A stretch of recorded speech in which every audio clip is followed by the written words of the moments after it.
They want us to be back in poorhouses, I think, and it just makes my blood boil. And I get so angry that it makes me cry when I get so angry.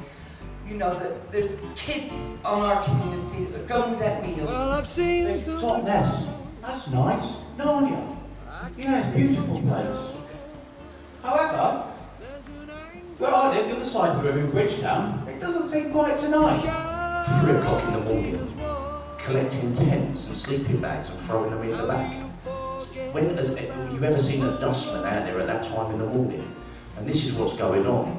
We are under attack by the police, by the council, to stop. It's not for people that have got good jobs to tell people that are struggling what to do. Who we are? Well, we're people that have organised this, and you know, we know most of you in the audience because you've all been a part of it as well for a couple of years. And we've got Leroy from Devon Homeless Action Team, he works tirelessly every night going out and helping homeless people. You know, we've got a real brilliant selection of people. We've got a chap here called Joe Public. He's come down from London, and he's a campaigner, hardened campaigner against government cuts. So we're going to hear from him. And really, anyone that wants to speak. We've got, I'm sorry, it's Susan, isn't it? Yeah, we've got Susan from the Totnes Ladies Group, and Paul Raybold, and also Sean Brogan's going to speak, and maybe Kathy as well at the back. Why are we here today? We're here to listen to you, for us to have the power for once. We have to do it, and that's the whole point today. To be honest, I wish all these seats were filled with different people out in the public, because they're the ones that need this the most, and it's not from the ones trying. You know, me and Sean went out and we went to the community centres, and we've tried to get more people in the public here, because that's what's needed. You know, it's the people that aren't interested that need this the most. It's the ones that are out there really getting badly affected. And homeless people. I mean, I look at what Leroy's doing and his website and he's on Facebook, and they're criminalising homeless people and chucking away their sleeping bags and their tents. I mean, it's criminal to let people be homeless, not to demonise people because they're homeless. It's criminal to let people be homeless. It's just disgusting. You know, in this day and age, in one of the richest countries in the world, what difference can I make personally? You know, I mean, I had this mission a couple of years ago. I was like, well, I'm going to start a revolution. I'm going to go and get into Downing Street. And in South Devon, one of the most deprived, Torbay is one of the most deprived areas in South Devon, in the whole country. And it's got the second highest levels of bankruptcy in the country. 1 in 4 children are going hungry. And all of this is unacceptable. In Torbay Council is now run by elected Conservative figures who don't have our best interests. Our council needs to represent us and what we need, and it needs to protect the most vulnerable in our society, and it's just not doing that at the moment. So we need to build up a real hope today. Whoever's here today, we can build up a strong group that we can meet again and we can take this forward and we can approach the council and say none of this will be tolerated. Because our local government have a duty of care. You know, they're there to protect and to help us. Thank you.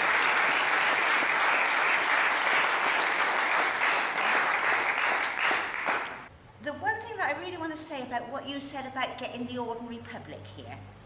Now, we're all from different groups, and we've all got different things that we feel passionately about. I mean, if you're thinking of all the things, I mean, I quite agree with you, but all the things that Nick mentioned, I mean, we feel strongly about all of them, but you cannot go out there on the street and get ordinary Joe Public, sorry for the gentleman who's taken that up. Sorry. Ordinary Joe Public to actually come and join you if you don't give them a very clear goal. I believe it should be housing.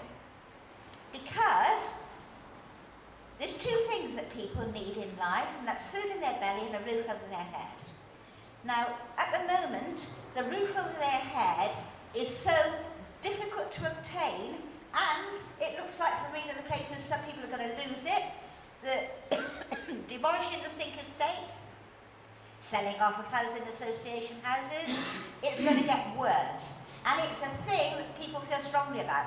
Everybody, not just the people who are living in social housing, but people that are in private rentals who are paying, well, my house, a little terraced house. If I put it up for rental tomorrow, it will be about £700 a month. A ridiculous amount people are paying. And kids, even if they've got good jobs, can't afford to buy houses, so everybody feels strongly about it. And I think it's something that on the streets, people would actually, excuse me, really relate to.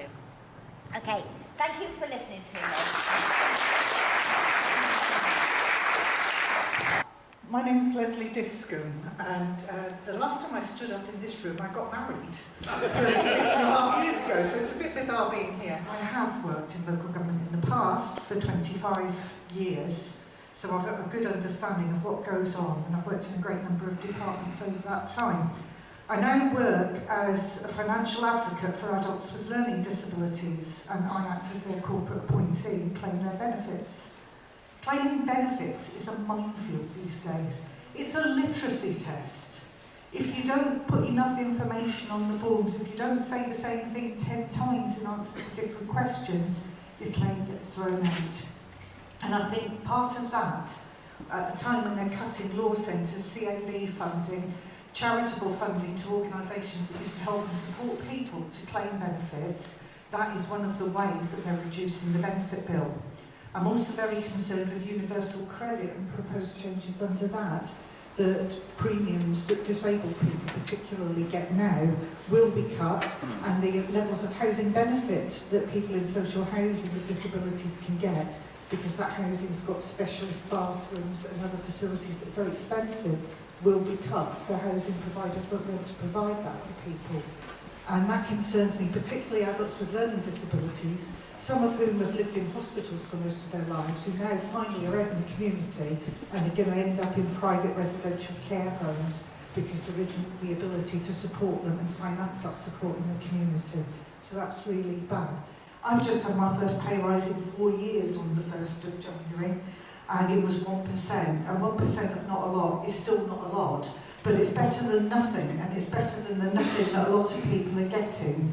And I think the real thing that we've got to do is look at decent jobs as well as decent housing, but we've got to provide proper social security for those that are more vulnerable in our society and better support networks for them. It's not for people that have got good jobs to tell people that are struggling what to do about it. It's got to be about empowering them. It's got to be from the grassroots up the way and not people talking down to them. And it's really great to see a diverse group of people here in this room today, and I hope that today leads on to many other great things. Thank you.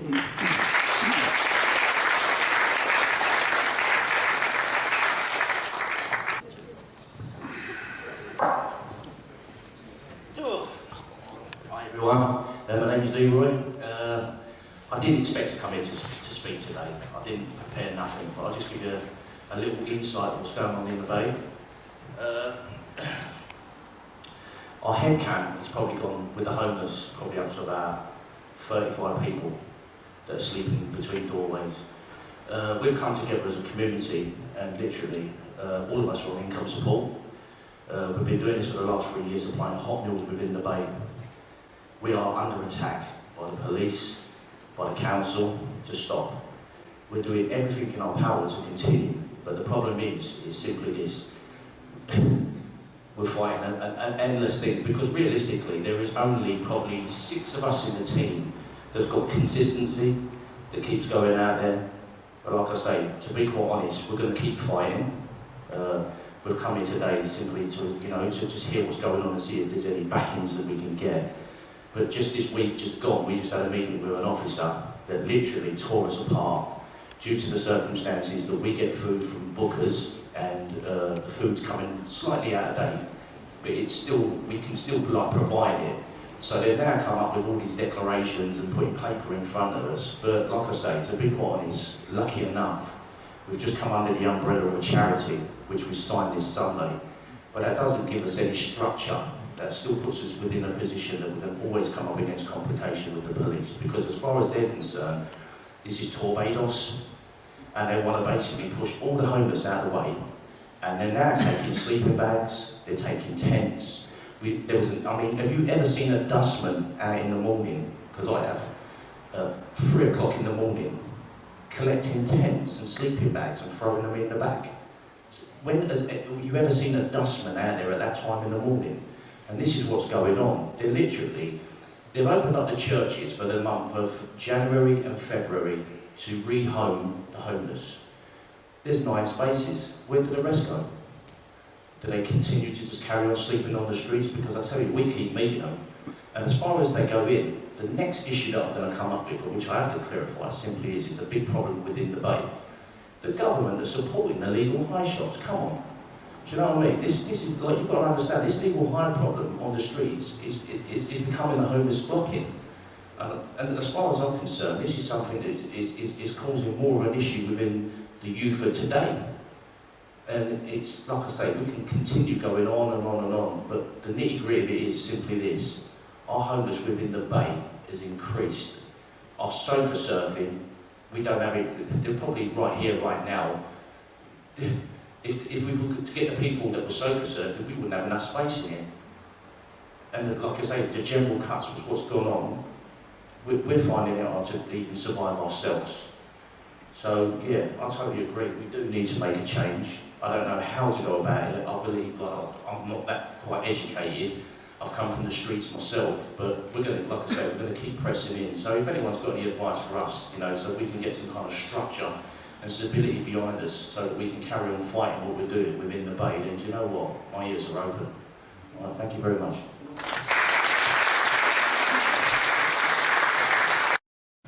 Well, I think, you know, this conference is part of a phenomenon all over the world. There is a tsunami coming of another Great Recession. We haven't even recovered from the Great Recession 2008.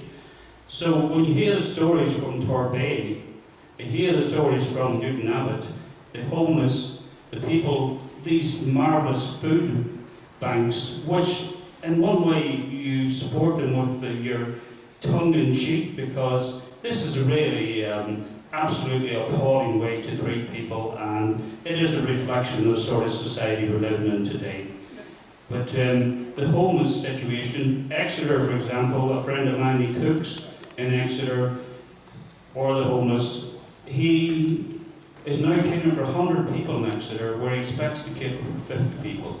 So Exeter, if you go to Exeter, you can see it's a monument to consumerism. Walking up the street, 200 million, 300 million pounds spent on building shops, whereas the homeless are having their tents been taken away from them, their sleeping bags been taken away, because a certain council in Exeter is actually supporting this, and I have signed a petition against it. Thank you. Yeah, as I said, my name's Kat, and I run the Great Parks Community Centre in QED, Queen Elizabeth Driving Painter. The government has cut all funding towards us, like, you know, we get nothing, no grants, anything from Torbay Council. We have since now found out that they're not even going to help maintain the building. We've got a broken window that the window frames are rotten, and we've asked them to repair it. They said, no, it's down to us. We've not got the money in our community centre to sort of do these repairs, so we're now looking to go in for a big grant to try and get these things done. Our roof, we had to repair.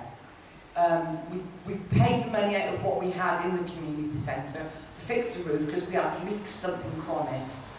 Sent the bill to Torbay Council because we were told that they were responsible for the outside of the building.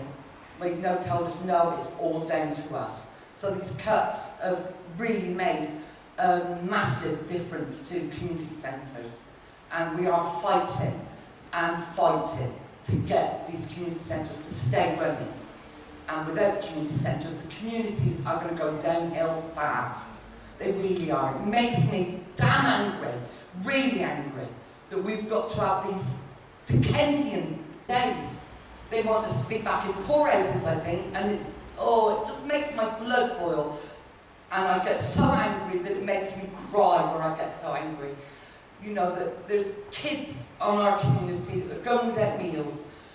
And we try in our community centre, with different groups that we do, we put in a bit of fruit and things like that, like, you know, and we do cooking with them so they can make something so that they're fed.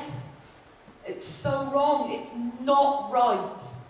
And it just makes me so angry. And I hate this government for it. I really do.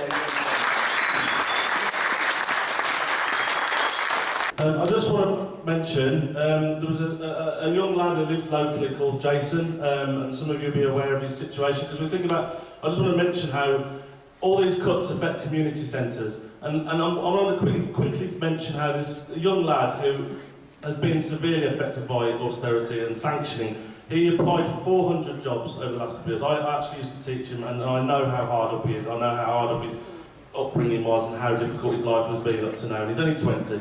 And he's applied for 400 jobs in the last year. 400 jobs. And the person at the job centre was fed up with him not being able to get a job and sanctioned him just before Christmas. They deprived him of 3 weeks' worth of money over Christmas. He had no money for food, no money for electric, no money for his rent. And his partner, who's pregnant as well, got her ESA cut because she's pregnant and she's got epilepsy and she's pregnant. So there was worries about her pregnancy and they deprived her of money. This is that horrible man in the Parliament, Ian Duncan Smith, the Department of Work and Pensions, who, to be honest, is disgusting, a disgusting specimen. And his department sanctioned him. And luckily, some really kind people that are in the room today as well raised some money to help Jason get through Christmas. But I just wanted to mention how this is happening to people on a personal level, okay, not just the community centre. Jack. Yeah, Jack Pritchard. I'm a Torquayan, 4th generation. My family's been here for 150 odd years. And I am deeply embarrassed to admit at times that I am from Torquay, Torbay, after what has happened in the last 20 or 30 years. I'm distressed to hear what Leroy had to say. On the streets of my town, working people, dustbin men and whatnot, are being made to make the lives of unfortunates even more miserable. It's divide and rule, we know that. But let's not despair, because although Torbay, everybody thinks has been a conservative area with a big C and a small c for years, we've got a past as well. How many times in this country we've had the Riot Act read on its streets at all? In Torquay, we've heard it twice. 1847, 1867, the bread riots. Very proud of that part of our history. They marched for the vote. 1867, January the 1st, 1 in 10 people in Torquay marched for the vote, the extension of the vote. There were banners. There were people hanging out of windows. It was incredible. They packed out meetings that night. There is a tradition in Torbay, believe it or not. There is a radical edge here, and I'm delighted by this turnout today. But good luck and well done, everybody present today. Give yourselves a round of applause. Okay, we've got John. I'm a little bit different. I want to talk about the average person, someone like me. 8 months ago, I would be dealing with Leroy. I was about to be homeless, nothing. I was a total alcoholic. If one for Town Centre, being able to eat a meal every Wednesday without them, I had nothing. The Node, Nina, and a few people got me back sorted. Now, even now, I live on £10 a week for food. Why? Oh, bedroom room tax. I've got to pay 2 bedroom room taxes? You know, where's that come? That's 30 quid of my money. At £100 a week I have to pay back.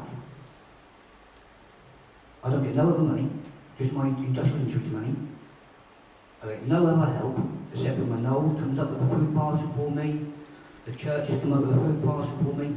If I didn't, I wouldn't be here now. No one's actually listening to what an average bloke is going through. You know, I've got nothing now. My house is empty. But I'm creeping back. And with Cat's help and people like them, Leroy, well, I'd back him any day of the week. Because I was nearly there. It's hard. But it's always talking about one thing, but it's getting everybody together. And how are we going to do that? A little argument like that, a little argument like that. How about just actually getting together and saying, right, let's do something?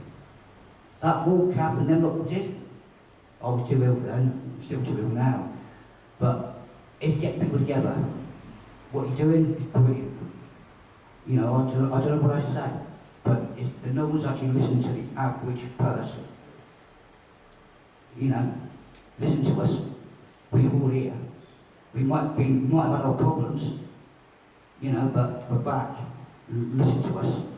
It's great to all see you here today, and I did say at the speech which I gave in July last year that we will no longer be silenced by the Tory majority at Torbay, and look at us today, we are going forward. Jeremy Corbyn elected as Labour leader, and he does vehemently oppose cuts. And it is a Labour policy to oppose cuts. And also to support strikes, i.e. the junior doctor strikes. But I must say, let's keep going, let's get this fight going here, let's try and get these people who really need the help. We must go out there in order to create a change for the better. Thank you. My name's Richard, Newton Abbot boy, and in fact my mum from Newton Abbot born, my grandfather and grandmother Newton Abbot born, their parents Newton Abbot born. I have a generation going back almost 500 years of living in Devon. And I tell you now that this is one of the poorest areas of the country for a lot of people. Think Totnes, that's nice. Narnia. Yeah, it's a beautiful place. However, where I live, the other side of the river in Bridgetown, it doesn't seem quite so nice. And one of the reasons is people are struggling with the bedroom tax. They're struggling with benefit cuts. And now the view is quite different. When I look around Totnes, what do I see? I see visibly the increase in homelessness on our streets on a daily basis. It is there for all to see. All those that want to see, and we know the Tories aren't wanting to see that.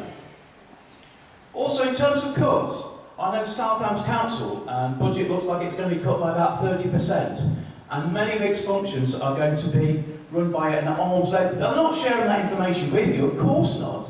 That's just for the officers and the Tory executive. So what I'm trying to say to you is, I'm here today in solidarity with you struggling in Torbay. I used to live in Torbay, and what I think is it's one struggle, whether you're in Torbay, whether you're in Teambridge, whether you're in Surf, whether you're in Southampton, it's that one struggle. And I think what we need to do is try to broaden the struggle out and build the broadest based coalition in opposition. The old green man that used to exist in this country after in England after the Norman Conquest, where people fought together under the radar because the barons, the wicked barons that are still there now and still controlling everything that we've got, need to be put back in their box, which we started to do after the last war with that post-war consensus. People started to get it together. I'm one of those green middle-class lefties, so I'm looking at it from an academic point of view, if you like. I'm not having to tolerate that problem and face where am I going to get my next meal from? That doesn't happen in my world. But I can see that I've got to do something about creating an environment that those people and everybody else can take part in society where we don't feel embarrassed that people like these exist. The food banks, it's a disgrace. There's absolutely no reason why in a society that we should have to take my food down to a bank so other people can actually live. It can't be done. Hello, my name is Catherine Fallon, and I was at a meeting with Nigel Williams the other day, who runs Anno Food Bank, and he said that when they first started, I can't remember how many years ago, they had 30 families that they were helping. Last year they helped 3,000, and within the 27 days at that point it was of this year, he'd been in contact with 300. These are primary school children writing that what they want for Christmas was cheaper electricity, warmer homes, cheaper foods, cheaper stores, more safer parks, safer spaces, very adult responses. When I was 5 or 6, I didn't have a clue about how much electricity cost or whether it was expensive or not.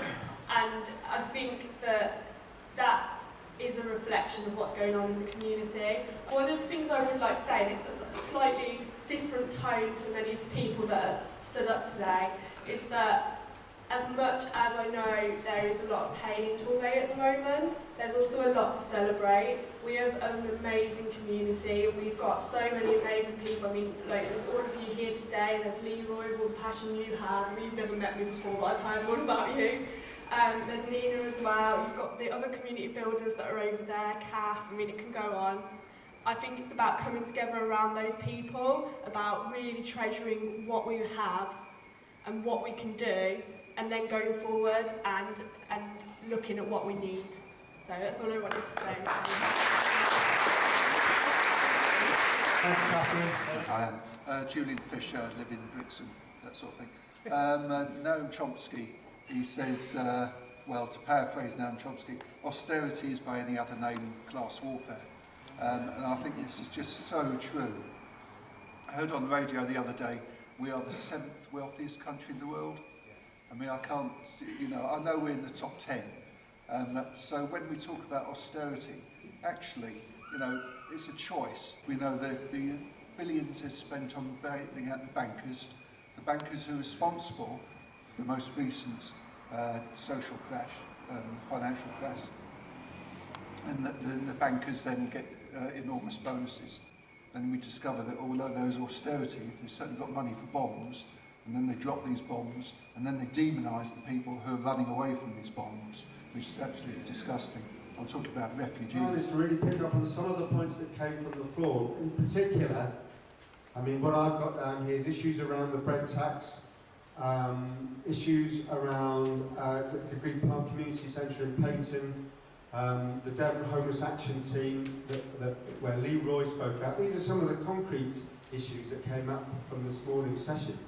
And really this afternoon we want to focus a little bit more practically on how we can help these organisations, these community organisations, and perhaps others that might come up, you know, in order to take the campaign to the next level, because this is only the beginning of a campaign, it's not the end of it. Taking the blame, everyone cursing someone else's name, but that don't help. At the start of those 2 weeks, the council said that there were no homeless. They had 18-bed hostel, and that was fine.